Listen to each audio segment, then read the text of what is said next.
Bem-vindo ao programa Verdade Bíblica. Que tipo de sociedade você imagina quando falamos a respeito de crescimento da violência? Quando falamos a respeito de descaso para com as coisas de Deus? Corrupção? Talvez você pense numa sociedade muito próxima, como se estivéssemos lendo o jornal de hoje. Mas a verdade é que esta sociedade era a sociedade em que vivia o homem Noé. Noé vivia cercado de todas estas pressões: corrupção, violência, descrença, imoralidade. Não obstante a isso tudo, o Novo Testamento chama Noé de o pregador da justiça. Eu quero convidar você para que juntos estudemos na Palavra de Deus pontos importantes de ensinamento a respeito deste homem tão fascinante, Noé, o pregador da justiça.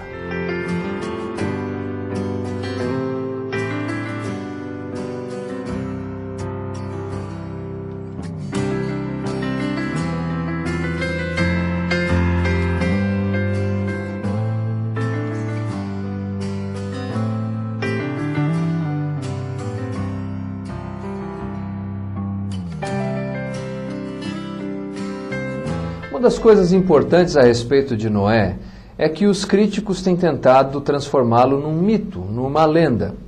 É bem verdade que muitas lendas surgiram ao redor desta personagem tão importante, mas a palavra de Deus é muito clara quanto à verdade histórica de Noé. Isso porque o próprio Senhor Jesus se refere a ele como sendo uma pessoa de verdade. Veja o que diz a palavra de Deus. Mas a respeito daquele dia e hora ninguém sabe, nem os anjos dos céus, nem o Filho, senão o Pai. Pois assim como nos dias de Noé, também será a vinda do Filho do Homem. Porquanto, assim como nos dias anteriores ao dilúvio, comiam e bebiam, casavam e davam-se em casamento, até o dia em que Noé entrou na arca. E não o perceberam, senão quando veio o dilúvio e os levou a todos. Assim será também a vinda do Filho do Homem. O que essa passagem deixa claro é que Jesus via Noé como sendo uma pessoa de verdade e não como o produto da imaginação de alguém. Assim sendo, nós precisamos pensar agora que tipo de sociedade vivia Noé. Bom, Jesus nos descreveu um pouco. Eram pessoas que viviam a vida normalmente. Eles casavam-se, eles comiam, eles bebiam e tocavam as suas vidas distantes de Deus. Mas além disso, no livro de Gênesis, nós podemos notar que Noé estava dentro de uma sociedade absolutamente iníqua. Veja o que diz a palavra de Deus.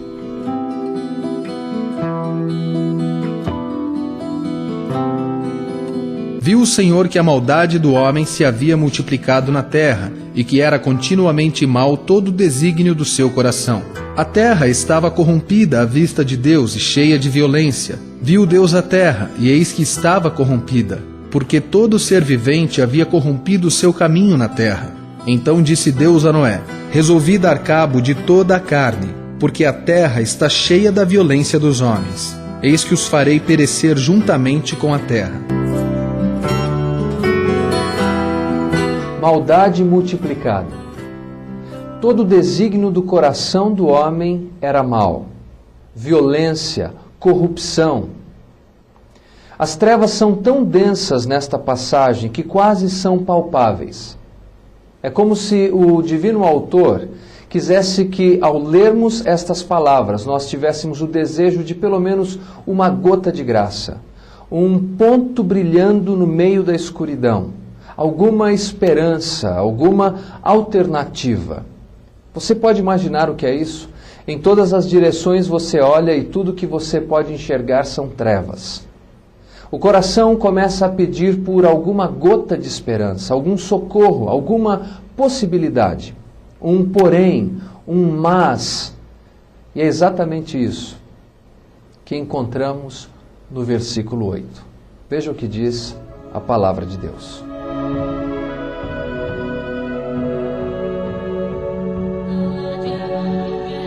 Porém Noé achou graça diante do Senhor.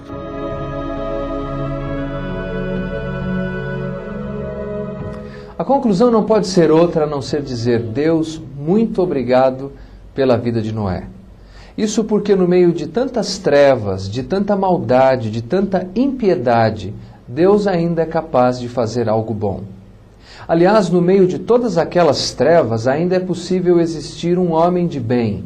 E nós encontramos alguém diferente de todo o restante. Nós encontramos um homem que leva a Deus a sério.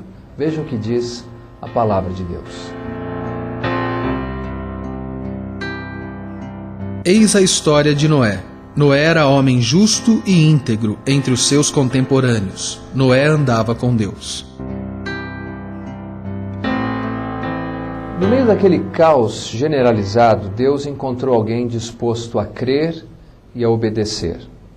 E porque Deus encontrou alguém assim, Deus estava disposto a mostrar a diferença entre o justo e o injusto, entre aquele que é ímpio e aquele que é piedoso.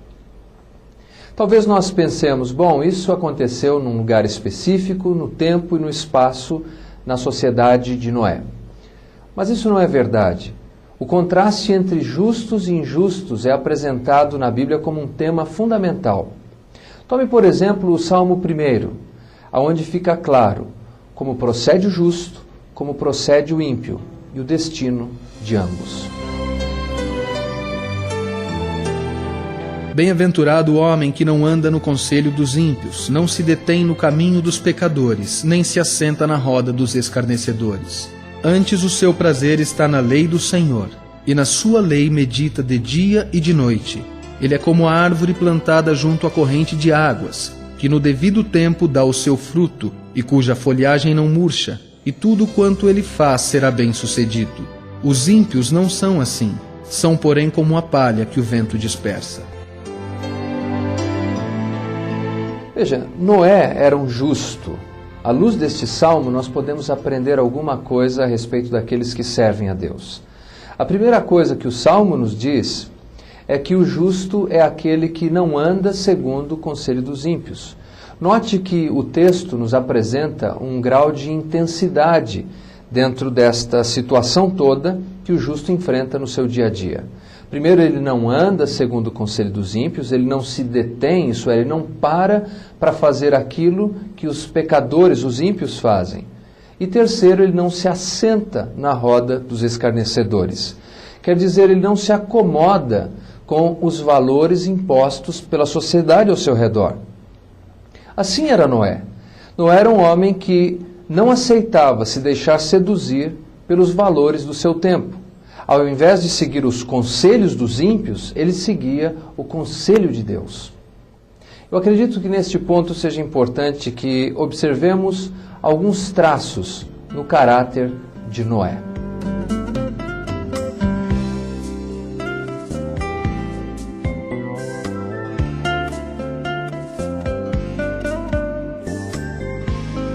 Noé era um homem de fé. Nós podemos ver isso no livro de Hebreus. Pela fé, Noé, divinamente instruído acerca dos acontecimentos que ainda não se viam e sendo temente a Deus, aparelhou uma arca para a salvação de sua casa, pela qual condenou o mundo e se tornou herdeiro da justiça que vem da fé. A primeira coisa que aprendemos a respeito de Noé, de sua fé, é que ele colocava a palavra de Deus como uma prioridade em sua vida. O que eu quero dizer é que Noé levava a palavra de Deus a sério. Enquanto para todos ao seu redor a palavra de Deus poderia ser uma tolice, e aquilo que Deus lhe havia dito que aconteceria soava simplesmente como uma imbecilidade, como algo improvável de acontecer, Noé acreditava que a palavra de Deus se cumpriria. E Noé acreditava nisso de forma tão intensa que a sua fé se desdobrou em ações. Depois da mensagem de Deus, Noé passou a viver apenas em torno da revelação divina. Ele passou a dedicar a sua vida à construção da arca e a pregar a mensagem de Deus. A vida de Noé girava em torno da revelação que Deus lhe havia fornecido. Esse é o desafio de todos nós. Porque todos nós somos confrontados com a palavra de Deus num certo ponto de nossas vidas. E a escolha cabe a nós. Ou aceitamos a palavra de Deus como fato, como verdade, e deixamos com que a palavra de Deus guie as nossas ações, ou então ignoramos a palavra de Deus e damos as costas à revelação divina. A exortação de Tiago é que eu e você não devemos apenas ouvir a palavra de Deus, mas nós devemos dar ouvidos à palavra de Deus. Isto é, nós devemos praticar a palavra divina. Tornai-vos, pois, praticantes da palavra, e não somente ouvintes, enganando-vos a vós mesmos.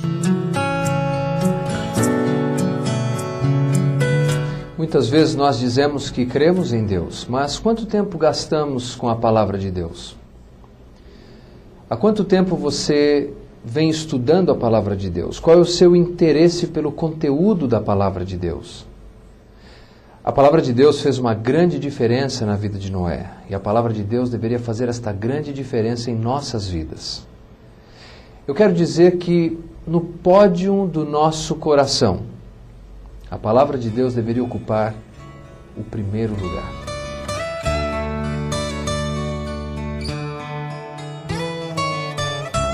Quanto amo a tua lei, é a minha meditação todo dia.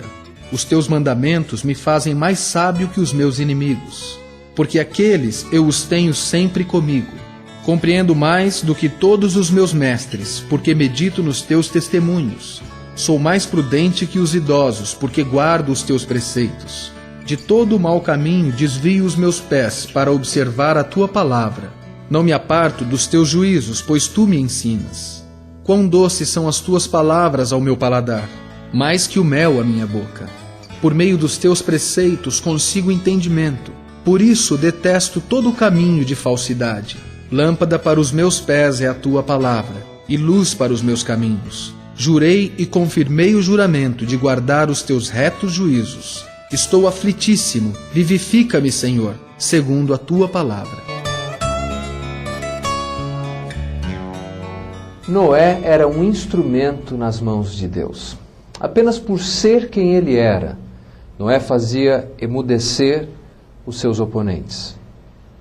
A palavra de Deus nos diz que nós, cristãos, devemos ser assim. A verdade é que antes de pregarmos, nós precisamos viver aquilo que cremos. Na carta de Pedro, ele usa expressões fortes para demonstrar a importância do viver cristão. Veja o que diz a palavra de Deus.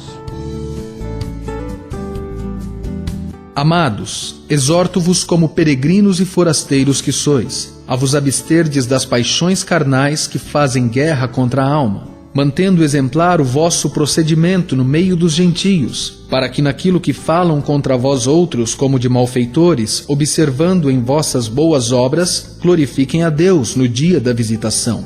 Sujeitai-vos a toda a instituição humana por causa do Senhor, quer seja o rei como soberano, quer as autoridades como enviadas por ele, tanto para castigo dos malfeitores como para louvor dos que praticam o bem. Porque assim é a vontade de Deus, que pela prática do bem façais emudecer a ignorância dos insensatos, como livres que sois, não usando todavia a liberdade por pretexto da malícia, mas vivendo como servos de Deus. O texto de Pedro nos diz que a maior apologia para a fé cristã não é o nosso discurso, mas sim a nossa conduta. Não era esse tipo de homem que fazia emudecer aos seus oponentes através do estilo de vida que tinha. Ele vivia aquilo que cria, e isso fazia toda a diferença. É verdade que viver a justiça pode ser algo bem perigoso. Dizem que em Atenas vivia um homem chamado Aristides. Ele era conhecido como o Justo. Por onde quer que esse homem passasse, as pessoas se reportavam a ele dizendo: você é o justo, ou falavam a respeito dele como sendo Aristides, o justo. Mas um dia os homens decidiram que não o queriam mais na cidade. Eles decidiram que ele deveria ser relegado ao ostracismo, deveria ser banido da cidade. E depois de votarem, então, foi exatamente isso que aconteceu. Quando um dos membros do júri foi questionado: por que você votou pelo banimento de Aristides? A resposta dele foi a seguinte: eu não suportava mais ouvir Aristides, o justo. A nossa justiça incomoda e denuncia o mundo que vive em trevas. Muitas vezes nós não precisamos dizer, nós apenas precisamos ser alguma coisa. Foi isso que Noé fez. E ao fazer isso, ele se tornou um instrumento nas mãos de Deus.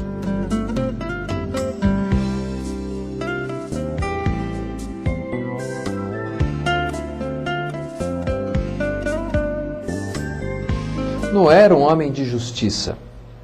Mas a justiça de Noé não era um esforço pessoal para impressionar ou sensibilizar o coração de Deus. O texto de Hebreus nos diz que a justiça de Noé era resultado da sua fé. Veja o que diz a palavra de Deus.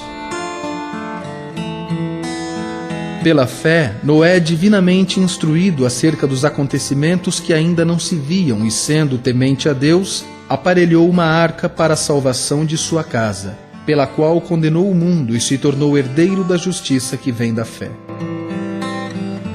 Noé cria em Deus, ele temia, respeitava a Deus. Quando todos os outros perguntavam, quem crê em Deus? Noé se levantava e dizia, eu creio em Deus. E isso fez toda a diferença em sua vida. Esse é o desafio que temos. Nós somos salvos através de nossa fé. E a nossa fé se redunda em boas ações. Foi assim que aconteceu com Noé, foi assim que aconteceu com Abraão. E é assim que acontece com você e comigo. Nesses 3 pontos, Noé era um homem de fé, Noé era um homem que andava com Deus e Noé era um homem que proclamava a justiça de Deus. No primeiro ponto, Noé, como sendo um homem de fé, podemos notar que ele levava a palavra de Deus a sério. A mensagem de Deus poderia ser considerada uma tolice para outros, mas não para Noé. Noé era um instrumento nas mãos de Deus. Apesar de Noé enfrentar dificuldades apenas por ser quem ele era, um servo de Deus, a sua vida iluminava o mal e condenava diante dos olhos de Deus. A justiça que provém da fé, Noé era um homem justo, não porque se esforçava por obras, mas porque confiava em Deus. Noé andava com Deus. Para entendermos o que é isso, o que é andar com Deus, nós precisamos entender que esse era um grande desafio, porque a sociedade ao redor de Noé era descrita por pelo menos 2 palavras: corrupta e violência. Estas palavras são usadas para descrever o ser humano na sua pior versão. Não é um contraste? E podemos ver na palavra de Deus algumas referências que nos mostram isso.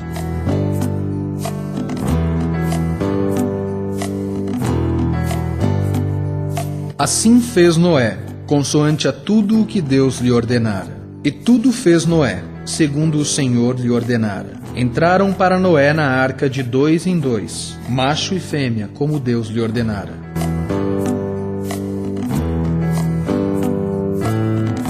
Nestas passagens nós temos uma definição do que significa andar com Deus. Andar com Deus não é uma experiência esotérica. Andar com Deus é uma vida de obediência. O texto diz que Noé fez conforme o Senhor lhe dissera. Noé era um homem obediente a Deus. Nós precisamos lembrar que Deus usaria Noé para construir, por assim dizer, uma nova criação, para edificar um novo mundo. Noé era este membro deste novo mundo. Ele era aquilo que representava a nova criação. Exatamente como nós. Como novas criaturas, nós somos aqueles que submetem ao Criador.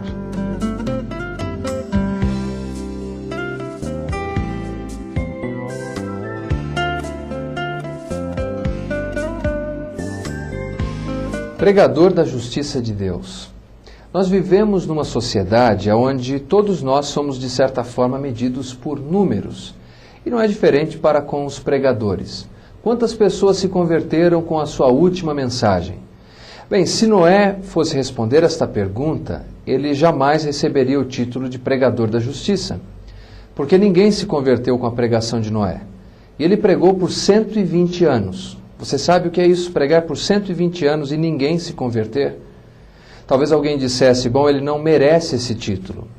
Mas nós precisamos entender que Deus não nos chamou para o sucesso aos olhos do mundo. Deus nos chamou para a fidelidade. O fato de Noé ser um pregador de justiça, fica claro a sua fé. A fé que seria necessária não apenas para edificar uma arca, mas para edificar um novo mundo. Se edificar uma arca exigia fé, imagine edificar uma nova terra.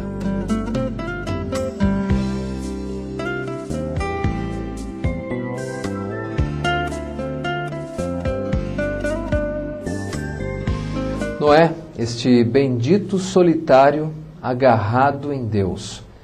Você já pensou por um momento que seria ser como Noé? Imagine que você vai para um culto e os únicos presentes nesse culto, sua família. Você vai para um estudo bíblico num lar, os únicos presentes, sua família. Você vai para um congresso de jovens, os únicos presentes, sua família. Era assim que vivia Noé. Toda a terra estava corrompida diante dos olhos de Deus, e apenas ele e a sua família continuavam crendo e servindo a Deus. Por 120 anos foi assim. Mesmo diante deste desafio todo, Deus pediu a Noé que edificasse uma arca, que construísse uma arca. O que seria isso? Deus provendo salvação para uma pessoa e seus familiares. É maravilhoso ver isso porque este é um sinal da graça de Deus. Algumas vezes, quando estudamos o Antigo Testamento, pensamos que Deus é uma espécie de tirano que entra nas cidades, destrói tudo com fogo ou com seus exércitos furiosos. Mas não é verdade.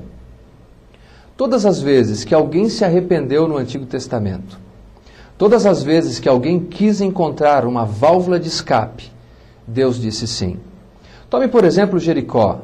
Raabe pediu por misericórdia. Deus estendeu a sua misericórdia. Lembre-se quando Abraão orou por Sodoma e Gomorra. Ele disse, se houver algum justo ali, Deus disse, eu não destruirei. Deus olhou para toda a terra, que merecia o juízo divino, mas um homem e a sua família receberam a graça de Deus.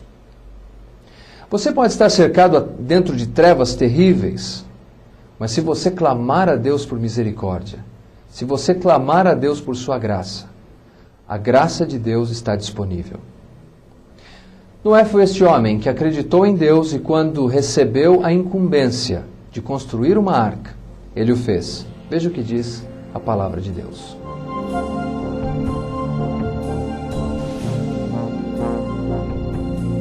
Viu Deus a terra, e eis que estava corrompida, porque todo ser vivente havia corrompido o seu caminho na terra.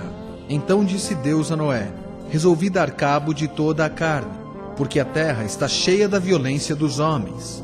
Eis que os farei perecer junto com a terra. Faze uma arca de tábuas de cipestre, nela farás compartimento e a calafetarás com betume, por dentro e por fora. Deste modo a farás. De 300 côvados será o comprimento, de 50 a largura, e a altura de 30. Farás ao seu redor uma abertura de 1 côvado de altura. A porta da arca colocarás lateralmente. Farás pavimentos na arca, um embaixo, um segundo e um terceiro, porque estou para derramar águas em dilúvio sobre a terra, para consumir toda a carne em que há fôlego de vida debaixo dos céus. Tudo o que há na terra perecerá.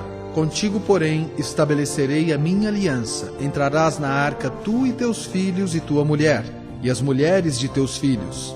De tudo que vive, de toda a carne, 2 de cada espécie, macho e fêmea, farás entrar na arca, para os conservares vivos contigo.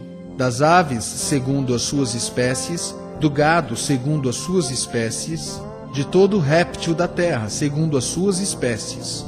2 de cada espécie virão a ti, para os conservares em vida. Leva contigo de tudo o que se come, ajunta-o contigo.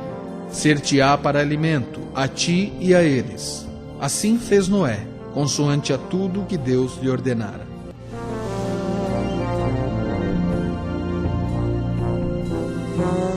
Há muitos detalhes nesta passagem que nós não temos o tempo necessário para discutirmos, como por exemplo, o tipo de madeira utilizado na arca, as dimensões, o tamanho. Para sintetizarmos uma longa discussão, o ponto era: a arca vai funcionar. Essa era a ideia de Deus. Deus, apresentando todos esses detalhes, tem o único objetivo de dizer: a arca vai funcionar. Mas por que 120 anos? Por que apanhar cada animal diferente? Deus podia simplesmente, depois do dilúvio, dizer: haja, e encher a terra de animais. Eu acredito que a razão por que Deus fez com que Noé demorasse, edificando, construindo uma arca, juntando os animais, tinha o objetivo de dizer: graça. Há um lugar na arca para aqueles que crerem. É como se ano após ano Deus estivesse dizendo através de Noé: se vocês se arrependerem, se vocês crerem, há um lugar na arca para vocês. Talvez você que esteja assistindo este programa hoje esteja distante de Deus, dos propósitos de Deus. Você está vivendo junto com o curso deste mundo. Eu quero dizer que há um lugar para você no projeto de Deus. Basta você dizer: sim, eu quero. Foi isso que vimos. Nós vimos uma manifestação gigantesca da graça de Deus ano após ano. Mas aquela geração resolveu dizer não a Deus. Eu e você somos assim, confrontados com a palavra de Deus. Hoje pode ser o dia de fazermos uma escolha. E eu espero que a nossa escolha seja a boa escolha do plano e da vontade de Deus.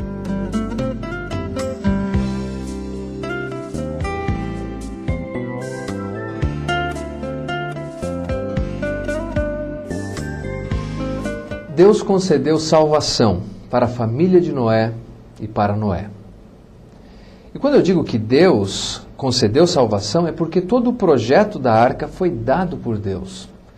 Assim como hoje em dia, a salvação é algo que nos é dada por Deus.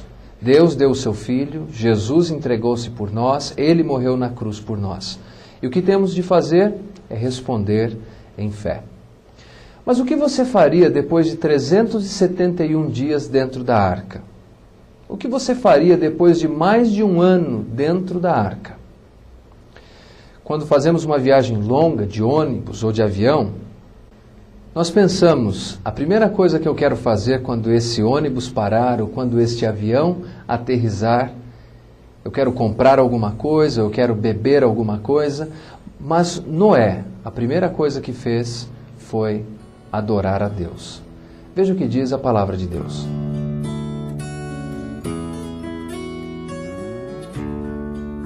Saiu, pois, Noé com seus filhos, sua mulher e as mulheres de seus filhos. E também saíram da arca todos os animais, todos os répteis, todas as aves e tudo que se move sobre a terra, segundo as suas famílias.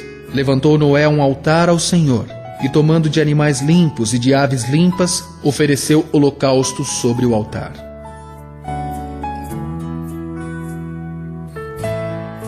Neste ponto, talvez nós estejamos pensando: Noé foi um homem extraordinário, ele não era como eu e você. Não é verdade? Noé era um homem comum, ao ponto de, no final da sua vida, acabar se embriagando e trazendo sobre a sua família consequências negativas. A verdade é que Deus pode agir graciosamente com qualquer pessoa que creia. Noé creu, e porque creu, a justiça de Deus lhe foi imputada. Se você crer em Deus, a justiça de Deus também vai ser colocada sobre a sua vida. O importante, eu quero concluir esta mensagem falando sobre isso, é que o texto nos diz que Deus selou com Noé uma aliança e colocou um sinal no céu, um arco-íris. Para Noé, aquele era o sinal de que Deus não mais destruiria a humanidade com o dilúvio. Para mim e para você, nós podemos aplicar isso para que entendamos que mesmo quando enfrentemos problemas, tribulações e trevas, sempre existe uma esperança.